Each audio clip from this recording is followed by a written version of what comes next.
प्यारे बच्चों, आप सभी को मेरा प्यार भरा नमन। आइए आज हम कक्षा 6 का हिंदी साहित्य का पाठ नंबर 5 माँ कह एक कहानी का पठन पाठन करते हैं।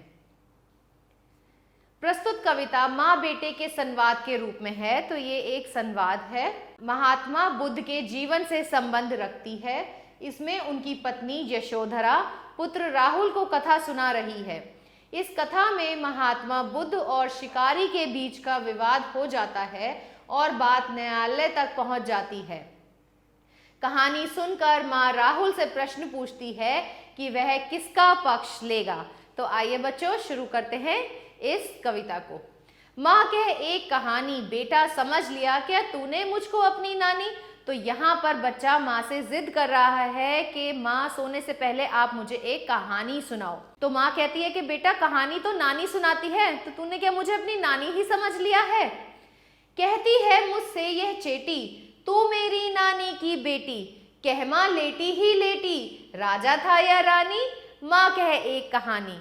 तो बच्चा हट में जाके माँ से कहता है कि माँ मुझे पता है, हमारी जो सेविका है, हमारे यहाँ जो काम करती है, वह मुझे बताती है कि तुम मेरी नानी की बेटी हो। तो जैसे नानी कहानियां सुनाती है ऐसे तुम भी कहानी सुनाओ। चलो जल्दी से बताओ, लेटे लेटे ही सुनाओ। ये बताओ कि कहानी में राजा है या रानी है। बस जल्दी से मुझे कहानी सुना दो। तू है हटी मानधन मेरे। तो कहती है कि तू मेरा सबसे इतना प्यारा बच्चा है, लेकिन तू बहुत हटी है, तू बहुत जिद्दी है। सो तो सुन सुन उपवन में बड़े सवेरे तात भ्रमण करते थे तेरे, जहां सुर भी मन मानी, जहां सुर भी मन मानी। हाँ माँ यही कहानी। तो माँ कहती है कि बेटा तू मेरा मन से बहुत प्रिय है, लेकिन तू अत्यंत जिद्दी है, इसलिए चल मैं तुझे एक कहानी सुनाती हूँ।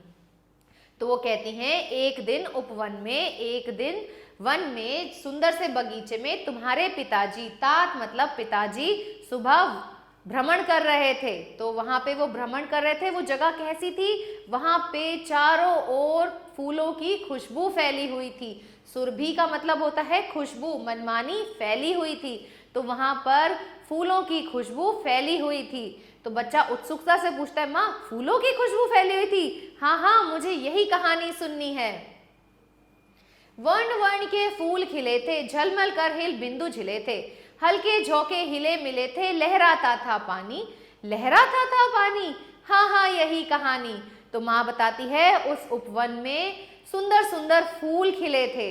इतने सुंदर सुंदर फूल खिले थे कि उनके ऊपर ओस के पानी जो है वो एक दूसरे से मिलकर हिल रहे थे। हल्के हल्का पवन का झोंका लगता था। जैसे ही वो हल्का सा झोंका पानी के पास जाता था, पानी लहरा उठता था। तो बच्चा कहता है, उत्सुकता से पूछता है, माँ इतना सुंदर मनोरम दृश्य था जहाँ पे पानी ही लहराता था। हाँ मुझे यही कहानी सुननी है। गाते थे खल कलकल स्वर में, सहसा एक हंस ऊपर से, गिरा बिद्ध होकर खरशर से, हुई पक्ष की हानि। तो उसकी माता बताती हैं कि कितना सुंदर दृश्य था, इतना सुंदर उपवन था जहाँ सुंदर सुंदर फूल खिले हुए थे, ओस की बूंदें एक दूसरे के साथ नृत्य कर रही थी। ऐसी जगह पर खग मतलब पक्षी, पक्षी बहुत ही सुंदर स्वर में गाते थे। लेकिन एकदम से अचानक एक हंस जिसको तीर लगा था, वो तीर लगने के कारण जमीन पर आकर गिर गया था। हुई पक्ष की हानि मतलब उसके पंख जो है वो घायल हो गए थे। तो बच्चा उत्सुकता से कहता है, हुई पक्ष की हानि? अच्छा उसके पंखों पर चोट लग गई थी। करुणा भरी कहानी, यह कहानी तो बहुत ही दयनीय है। चौक उन्होंने उसे उठाया, नया जन सा उसने पाया, इतने में आखेटक आया, लक्ष्य सिद्धि का मानी, लक्ष्य सिद्धि का मानी, कोमल कठिन कहानी। तो माता कहती है कि तुम्हारे पिताजी जो भ्रमण कर रहे थे, जो सैर कर रहे थे उस उपवन में, वो एकदम से चौंक गए। कौन चौंक गए? महात्मा बुद्ध, क्योंकि वही भ्रमण कर रहे थे। तो वो कहते हैं कि वो एकदम चौंक गए कि ये क्या हुआ, हंस कैसे आके गिर गया, इस बेचारे को किसने मारा। तो उन्होंने उसे उठा लिया, उसे प्रेम किया। तो उस पक्षी ने एक नया जन्म प्राप्त किया क्योंकि वो उसके रक्षक बन गए थे। इतने में आखेटक आया, आखेटक मतलब शिकारी जिसने उसे मारा था। इतने में ही वह शिकारी आ गया और उसने कहा कि इस शिकार को तो मैंने किया है, ये लक्ष्य सिद्ध मैंने किया है। लक्ष्य सिद्धि का मानी, कोमल कठोर कहानी। तो बच्चा कहता है अच्छा वो आ गया अपना पक्षी लेने, ये तो बहुत ही करुण कहानी है। मांगा उसने आहत पक्षी, तेरे का तात किंतु थे रक्षी। तब उसने जो था खग भक्षी, हट करने की ठानी। हट करने की ठानी, अब बढ़ चली कहानी। तो वो कहता है, यशोदा अपने पुत्र राहुल को बताती हैं कि अब जो आखेटक था, जो शिकारी था, उसने तेरे पिताजी से कहा कि लाओ मेरा शिकार किया हुआ पक्षी मुझे दे दो, क्योंकि इस पर तो मेरा अधिकार है। लेकिन महात्मा बुद्ध वो तो रक्षक थे, तो उन्होंने कहा कि नहीं, मैं तुम्हें ये प्राणी नहीं दूंगा, मैं तुम्हें ये पक्षी नहीं दूंगा, तुम तो इसे मार दोगे। तो दोनों में ही ठन गई। तो लेकिन आखेटक ने कहा नहीं, मैं तो ये पक्षी लेके रहूंगा। तो वो भी बिल्कुल हट करने लगा कि नहीं, यहाँ ये तो मेरा ही है। हुआ विवाद सदैव निर्दय में, हुआ विवाद अच्छे हृदय वाले में और एक निर्दयी व्यक्ति में। कौन है अच्छे हृदय वाला? महात्मा बुद्ध, क्योंकि वे रक्षक हैं। और निर्दयी कौन है? आखेटक, जो कहता है लाओ मेरा पक्षी मुझे दे दो, इसे मैंने मारा है। उभय अग्रही थे स्वर विषय में, दोनों ही अपने पक्ष को रखे जा रहे थे। गई बात तब न्यायालय में, सुनी सभी ने जानी। तो ये बात व्यापक हो गई, सभी को पता चल गई, क्योंकि दोनों ही न्यायालय पहुंच गए, एक था रक्षक और दूसरा था भक्षक। सुनी सभी ने जानी, व्यापक हुई कहानी। तो बच्चा हैरानी से कहता है सबने कहानी सुन ली, अब तो सबको पता चल गया, तो ये कहानी तो चारों ओर फैल गई। राहुल तो निर्णय कर इसका, न्याय पक्ष लेता है किसका। कह दे निधय जय जो जिसका, सुन लो तेरी बानी, माँ मेरी क्या बानी, मैं सुन रहा कहानी। तो वो अब कहती है, वो अपने बच्चे से प्रश्न पूछती हैं कि राहुल अब तू ही निर्णय कर कि क्या होना चाहिए, न्याय किसका पक्ष लेगा। न्याय या तो तेरे पिता का पक्ष लेगा या फिर ये इस भक्षक का पक्ष लेगा। राहुल तू निर्णय कर इसका, न्याय पक्ष लेता है किसका।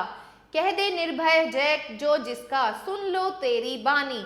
तो यहाँ माँ राहुल से ही प्रश्न करती है कि राहुल तू बता कि क्या निर्णय होना चाहिए, किसके पक्ष में निर्णय होना चाहिए। तेरे पिता के पक्ष में होना चाहिए जो उस पक्षी को बचाना चाहते हैं, या उस शिकारी के पक्ष में होना चाहिए जिसने शिकार किया है। क्या ये पक्षी उसका होना चाहिए जिसने उसे मारा है। तो वो उसको कहती है कि तू निर्भय होके, तू बिना डरे मुझे इसका उत्तर बता, मैं भी तो सुनूं कि तुझे क्या समझ आया है। तो बच्चा क्या कहता है? राहुल कहता है माँ मेरी क्या बानी, मैं सुन रहा कहानी। कोई निरपराध को मारे तो क्यों अन्य उसे ना उबारे। रक्षक पर भक्षक को वारे, न्याय दया का दानी। तो माँ उसको, बच्चा कहता है माँ मेरे वचनों का क्या महत्व है, मैं तो एक बच्चा हूँ, मैं तो आपसे कहानी सुन रहा हूँ। लेकिन अगर कोई व्यक्ति किसी निरपराधी पक्षी को मारता है, उसको चोट पहुंचाता है, तो दूसरा उस प्राणी को क्यों ना बचाए। दूसरे के हृदय में तो दया भाव होना ही चाहिए, मनुष्यता होनी ही चाहिए, और मनुष्यता के नाते हमें दूसरों को बचाना ही चाहिए। रक्षक पर भक्षक को वारे, न्याय दया का दानी। और न्याय भी यही कहता है कि मारने वाले से बचाने वाला बड़ा है। अगर हम दूसरों पर दया करेंगे तभी ईश्वर भी हम पर दया करेंगे। न्याय दया का दानी तूने गुनी कहानी। तो माँ कहती है सही बात है, न्याय भी रक्षक का ही साथ देता है, क्योंकि मारने वाले से बचाने वाला बड़ा होता है। तो राहुल तूने ये कहानी अच्छे से समझ ली है। तो इस कहानी के लेखक हैं मैथिली शरण गुप्त जी। आइए बच्चों इसका अभ्यास कार्य करते हैं। तो प्रस्तुत अभ्यास में आपको यहाँ बहुविकल्पीय प्रश्न दिए हैं और उसके साथ आपको एक OMR शीट दी है। बच्चों इस OMR शीट में आपको गोले हैं, इन गोलों को आपको फिल करना है। सिर्फ एक ही गोले को, जो कि सही उत्तर वाला गोला है, उसे आप काले या नीले रंग के पेन से अच्छे से भरेंगे। किसी और तरीके का निशान आप इसमें नहीं लगाएंगे। तो देखते हैं पहला प्रश्न, किन किन के बीच में विवाद हो रहा था। किन किन के बीच में विवाद हो रहा था? शिकारी और सिद्धार्थ के बीच में। तो इसका उत्तर है डी वाला, आप इसे अच्छी तरह से भरेंगे। स्व विषय का अर्थ है अपना विषय, दोनों ही अपना अपना विषय रख रहे थे ना, तो स्व विषय, तो बी हो जाएगा इसका उत्तर। अब अगर आप ख वाला देखें, उभय, उभय शब्द का क्या अर्थ है? उभय शब्द का अर्थ है दोनों, तो इसका उत्तर हो जाएगा ग वाला। कहानी व्यापक कैसे हुई? जब बात न्यायालय तक पहुंच गई। तो इसका उत्तर भी है अ पार्ट। कविता में पक्ष का अर्थ है पंख, तो इसका उत्तर भी है ड का है अ पार्ट। रिक्त स्थानों की पूर्ति कीजिए। मांगा उसने आहत पक्षी, तेरे तात किंतु थे रक्षी, तब उसने जो था खग भक्षी, हट करने की ठानी। कोई निरपराध को मारे, तो दूसरा क्यों ना उसे उबारे, रक्षक भर भक्षक को वारे, न्याय दया का दानी। अति लघु उत्तरीय प्रश्न बच्चों, कौन किसको कहानी सुना रहा है? यहाँ महात्मा बुद्ध सिद्धार्थ की बीवी यानी कि यशोधरा अपने पुत्र राहुल को कहानी सुना रही हैं। प्रातःकाल उपवन में कौन भ्रमण कर रहे थे? सिद्धार्थ, जो महात्मा बुद्ध हैं। शिकारी का बाण लगने पर क्या हुआ? शिकारी का बाण लगने पर हंस के पंख क्षतिग्रस्त हो गए। इस कहानी के रचनाकार कौन है? मैथिली शरण गुप्त जी। दी गई पंक्तियों का भावार्थ लिखिए। वर्ण वर्ण के फूल खिले थे, झिलमिल कर हिल बिंदु मिले थे, हल्के झोंके हिले मिले थे, लहराता था पानी। तो प्रस्तुत पंक्तियों में कवि कहना चाहते हैं, कवि का आश्रय है कि जिस उपवन में सिद्धार्थ भ्रमण कर रहे थे वहां पर भिन्न भिन्न प्रकार के सुंदर सुंदर फूल खिले हुए थे, उन पर ओस की बूंदें एक दूसरे के साथ मिल रही थी, हल्के हल्के पवन के झोंके चल रहे थे और जब वो पानी के ऊपर से चलते थे तो ऐसे लगता था जैसे पानी लहरा रहा हो। तू है हटी मानधन मेरे, सुन उपवन में बड़े सवेरे, तात भ्रमण करते थे तेरे, जहां सुरभि मनमानी। तो प्रस्तुत पंक्तियों में कवि कहना चाहते हैं कि बेटा जो है वो माँ से हट करता है कि माँ तुम मुझे कहानी सुनाओ। तो माँ कहती है कि तू इतना हठी है और तू मेरे दिल के बहुत प्रिय है, इसलिए चल मैं तुझे कहानी सुनाती हूँ, जिस कहानी में तेरे पिताजी सुबह सुबह एक सुंदर उपवन में घूम रहे थे, सैर कर रहे थे। ऐसा उपवन था जहाँ फूलों की सुगंध चारों ओर फैल रही थी। नीचे दिए विशेष्य तथा उनके विशेषण दिए गए हैं। गलत विशेषण पर क्रॉस लगाना है हमें। तो आप पहले क्या करेंगे? फर्स्ट प्रश्न देखें। रात, रात में चांदनी भी होती है, रात काली भी होती है, लेकिन रात मीठी नहीं होती। सड़क, सड़क चौड़ी भी होती है, लंबी भी होती है, लेकिन गुदगुदी नहीं करती। लड़की, लड़की बुद्धिमती होती है, सुंदर होती है, तरल नहीं होती। आकाश नीला होता है, विशाल होता है, लेकिन नखरीला नहीं होता। गीत मधुर होता है, सुरीला होता है, चंचल नहीं होता। दिए गए अपठित पद्यांश को पढ़कर पूछे हुए प्रश्नों के उत्तर दीजिए। नन्ही चींटी जब दाना लेकर चलती है, चढ़ती दीवारों पर 100 बार फिसलती है। मन का विश्वास रगों में साहस भरता है, चढ़कर गिरना गिरकर चढ़ना ना अखरता है। आखिर उसकी मेहनत बेकार नहीं होती, कोशिश करने वालों की हार नहीं होती। चींटी दाना लेकर कहाँ चढ़ती है? चींटी दाना लेकर दीवार पर चढ़ती है। मन का विश्वास रगों में क्या भरता है? साहस भरता है। कौन सी बात चींटी को नहीं अकड़ती? चढ़कर गिरना गिरकर चढ़ना चींटी को नहीं अखरता है। दिए गए शब्दों के अर्थ समझाते हुए वाक्यों में प्रयोग कीजिए। वर्ण, तो वर्ण के बच्चों 2 अर्थ हो सकते हैं। एक है रंग, जैसे हम बनाएंगे श्री कृष्ण श्यामल वर्ण के थे, और दूसरा होता है अक्षर, मुझे वर्ण ज्ञान है। कल, कल का मतलब आने वाला, कल मैं दिल्ली जा रही हूं। और दूसरा होता है पुर्जे, इस मशीन के कल पुराने हो गए हैं। पक्ष, पक्ष मतलब पंख, मोर के पक्ष अत्यधिक सुंदर होते हैं। तरफदारी, पुलिस वालों ने चोर की तरफदारी, चोर का पक्ष ना सुना। शब्दों को सही क्रम में रखकर शब्द निर्माण कीजिए। तो इसका शब्द बन जाएगा आखेटक।